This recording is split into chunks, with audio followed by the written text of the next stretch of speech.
आप बिल्कुल नहीं बता सकते कि ये किस जानवर की खाल है, क्योंकि जो कोई ये बता देगा राजा अपनी प्यारी राजकुमारी उससे ब्याह देगा। एक नास्तिक आदमी चुनौती लेने आगे आया। उसने उस विशाल खाल को ऊपर नीचे देखा, फिर उसे छुआ, एक बाल तोड़ा और आंखें स्थिर करते ही जवाब सूझ गया। लेकिन नहीं, जल्दी ही दूसरा प्रतियोगी आया। उसने खाल को मैग्नीफाइंग ग्लास से बारीकी से देखा।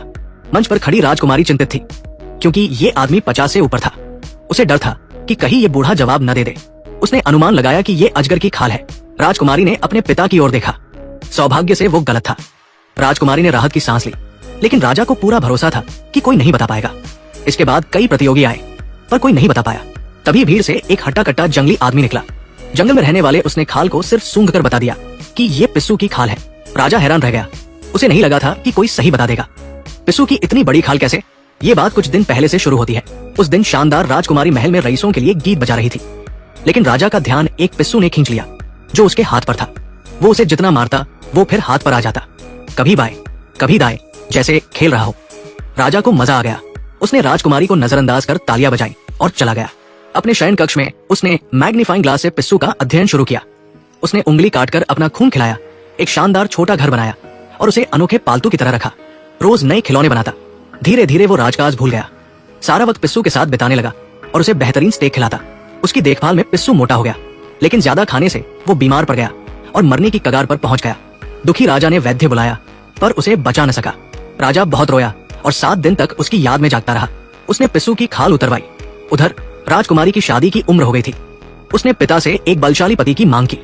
राजा ने हामी भरी और योजना बनाई। उसने पिस्सू की विशाल खाल महल में टांग दी। जो बता देगा वो राजकुमारी से शादी करेगा।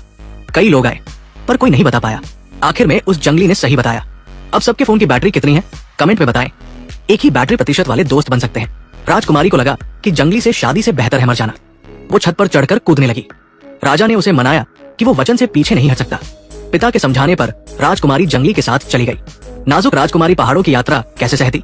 वो कमजोर होकर गिर पड़ी। जंगली ने उसे घसीटा, खड़ी चट्टानों पर चढ़ाया और 81 दिन बाद अपने शानदार जंगल ठिकाने पर ले गया। वहां जानवरों के अवशेष थे। उसने जगह साफ की, पर खाना सिर्फ कच्चा शिकार था। बिना तरस के वो राजकुमारी को जबरन साथ लेना चाहता था। गंदे गुफा में पानी नहीं था। राजकुमारी गंदी हो गई और रोती रही। एक दिन उसे बाहर आवाज सुनाई दी। वो भागी और देखा कि सामने पहाड़ पर एक बूढ़ी औरत काम कर रही थी। उसने मदद मांगी, पर गहरी खाई के कारण बूढ़ी कुछ न कर सकी। उसने अगले दिन मदद का वादा किया। राजकुमारी ने एक और रात बिताई। अगले दिन जंगली शिकार पर गया तो वो बाहर निकली। पहाड़ पर एक लड़का था, वही बूढ़ी का बेटा जो सर्कस का कलाकार था। उसने रस्सी पर चलकर राजकुमारी को बचाने की ठानी। बीच में जंगली लौट आया और राजकुमारी को भागते देख उसका पीछा किया। सौभाग्य से रस्सी काट दी गई और जंगली खाई में गिर गया। लगा कि राजकुमारी बच गई। वो खुशी से नीचे जा रहे थे कि जंगली जिंदा निकला और पीछा कर हमला कर दिया। बूढ़ी का परिवार मारा गया। राजकुमारी भागी, पर थक गई और जंगली ने उसे घेर लिया। हारकर उसने सुंदरता का जाल बिछाया। उसने जंगली को लुभाया। जंगली ने उसे पीठ पर बिठाया। मौका देख राजकुमारी ने चाकू मार दिया। उधर राजा बीमार था।